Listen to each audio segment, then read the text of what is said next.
एक नगर में धर्मबुद्धि और पापबुद्धि नामक दो व्यक्ति रहते थे। दोनों में अच्छी मित्रता थी। एक दिन पापबुद्धि ने विदेश जाकर धन अर्जित करने का मन बनाया और धर्मबुद्धि के पास आकर बोला, मित्र, क्यों न धन अर्जन के लिए हम विदेश यात्रा करें। वहाँ पर्याप्त धन अर्जित करने के उपरांत हम दोनों अपने नगर वापस लौट आएंगे और सुख संपन्नता का जीवन व्यतीत करेंगे। धर्मबुद्धि को पापबुद्धि की बात उचित प्रतीत हुई और वह विदेश यात्रा में पापबुद्धि के साथ हो लिया।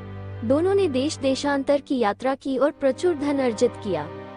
अर्जित धन के साथ जब वे अपने नगर लौटने लगे तो पापबुद्धि ने धर्मबुद्धि से कहा, मित्र, इतना धन देखकर हमारे सगे संबंधी कहीं हमसे ईर्ष्या न करने लगे।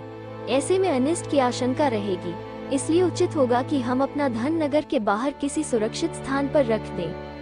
धर्मबुद्धि पापबुद्धि से सहमत हो गया और दोनों ने नगर पहुंचने के पूर्व अपने धन का बड़ा अंश एक पेड़ के नीचे गड्ढा खोदकर डाल दिया।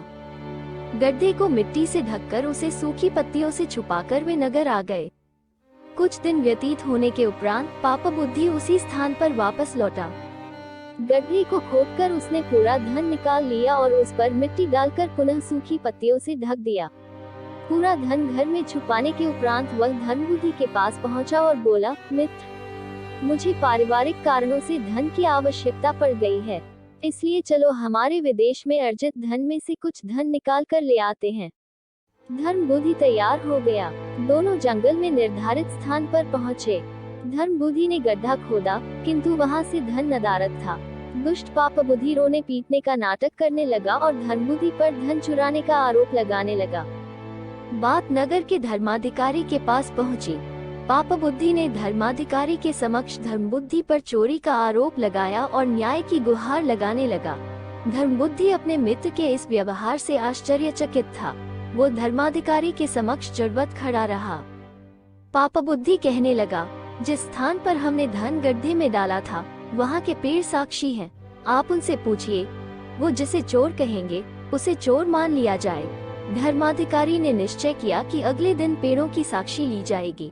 साक्षी के बयान अनुसार ही निर्णय सुनाया जाएगा।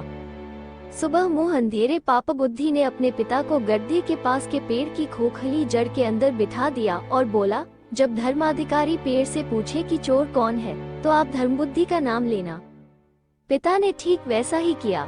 धर्माधिकारी ने जब पेड़ से पूछा, वनदेवता, धर्मबुद्धि और पापबुद्धि के धन चोरी हो जाने के प्रकरण में आप साक्षी हैं, कृपया बताएं इन दोनों में चोर कौन है। प्रश्न सुनते ही पेड़ के खोखले जड़ के अंदर बैठा पापबुद्धि का पिता बोला पड़ा, धर्मबुद्धि चोर है। पेड़ का उत्तर सुन सब आश्चर्यचकित रह गए। धर्माधिकारी ने साक्षी स्वरूप पेड़ का उत्तर स्वीकार कर लिया। वो अपना निर्णय सुनाने को हुए ही थे कि धर्मबुद्धि ने पेड़ की खोखली जड़ में आग लगा दी। आग की लपटों के कारण पापबुद्धि का पिता झुलस गया और चीखते हुए पेड़ की जड़ से बाहर निकला। मृत्यु पूर्व उसने पापबुद्धि के द्वारा धन चोरी करने का भेद खोल दिया। दंड स्वरूप धर्माधिकारी ने पापबुद्धि को उसी पेड़ पर लटका दिया। पापबुद्धि को उसके कर्मों का फल मिल गया। एक ओर उसके ऊपर पिता के वध का पाप चढ़ा और दूसरी ओर अपने कर्म का दंड भी मिला।